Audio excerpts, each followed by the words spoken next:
Hello, my name is Alyssa Robbins, and I'm going to do the viewpoint of the frontline video for GMOs.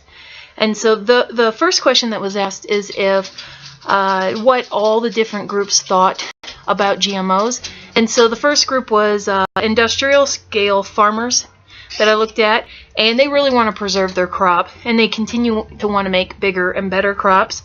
They have a high stake in this market and a lot of money involved. Next is the ag biotech companies like Monsanto, and of course they want to produce bigger and better pest and herb killers with less pollutants, seeing that there is a direct link between the pesticides and herbicides that cause issues with cancer. Next we have the radical environmental groups. They have a low stake, unlike Monsanto, and they do not want the Frankenfood, as they called it. They want pure food, untested on human diet. Over a long time was one of their big complaints. They can't track the harm because it's not labeled. And really a big thing was that it crosses natural boundaries that they believe shouldn't be crossed. And they kind of run a little bit in harmony with the organic farmers, who also have high stakes in the industry, who want to be in harmony with nature and minimize the harm to the earth with their farming. And they feel that this is hurting the farmer and the environment, and that it's causing the farmer to be dependent on Monsanto, and that the pests are becoming more and more resistant, and then they're having to make it worse and worse. And that it really that type of farming, non-organic farming, is quite detrimental to the environment. The federal agencies really didn't have a whole lot to say on the matter, other than as long as it's tested safe, it could be used to help feed a lot of people. They really didn't feel like there was a need for labeling. Retail companies like Kellogg and so forth felt like the GMO crops were safe. They liked the idea of being able to use cheaper and cheaper ingredients so that they could make more money on their products, and of course they had a high stake in it. The federal agency didn't really seem to have any stakes in it per se, other than maybe taxing. And then the American consumer, the big one, have a high stakes in the game financially. A lot of them were ignorant, and whenever they found out that they had been eating this food for a long time, they became angry. Many of them were trusting of the organizations like the FDA, but a lot of people aren't trusting of government agencies, and so they really felt like they should be informed, and that it doesn't hurt to label something.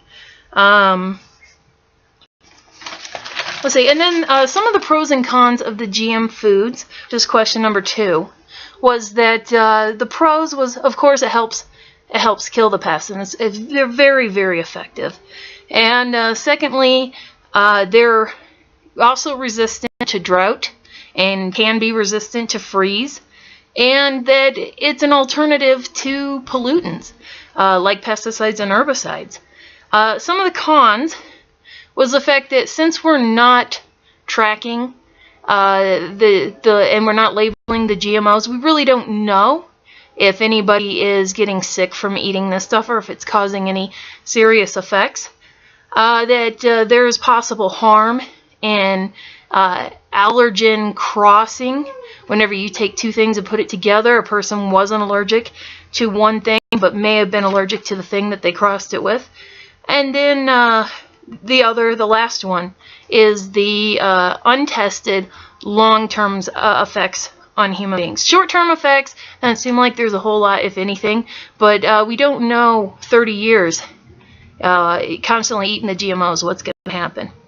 And so my personal view on GMOs is that I'm pro and against GMOs. And I'm pro GMOs because I think that they're real help whenever it comes to pests. It does keep the chemicals out of the soils and water, which is great. But I'm against them in the fact that the people who are coming up with these are fueled by money, and we live in a capitalist society, and that doesn't always mean the best product. It means the most effective product in making money. And making money on a product doesn't guarantee it's going to be safe.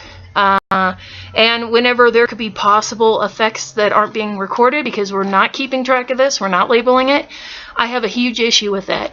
But if these GMOs were put together by, if it was mandatory that they weren't allowed to be done by private companies, but from companies that have the public interest in mind instead, and that nobody's allowed to patent food, because that's a big issue I have with GMOs, is that they patent, they're now able to patent food. Before that, you weren't able to patent food, and that way everybody kind of owns it. Another thing I have against the GMOs is that a lot of them do not reproduce. It's a one-time crop. And so whenever they were talking about we're going to save hunger, and that they didn't even bring that up, that these people could only plant once, that they can't take the seeds from that first crop and then grow more crops. They get one crop, that's it. How is that going to fix hunger? That's going to help 1 year. And then after that, they're going to be completely dependent upon companies like Monsanto. So 100% for labeling. I should know what's in my food, and I should be able to decide. Not only should it be labeled GMO, I should know what kind of genetic modification has been done to that food, or kinds of genetic modifications have been done to that food. It should be 100% labeled. It should be 100% tracked, and that people should have the right to know what's going on with what they're eating, because you are what you eat. And so I think that pretty much covers my opinion and some of the issues that were really hit home in that frontline video. Thank you very much for watching.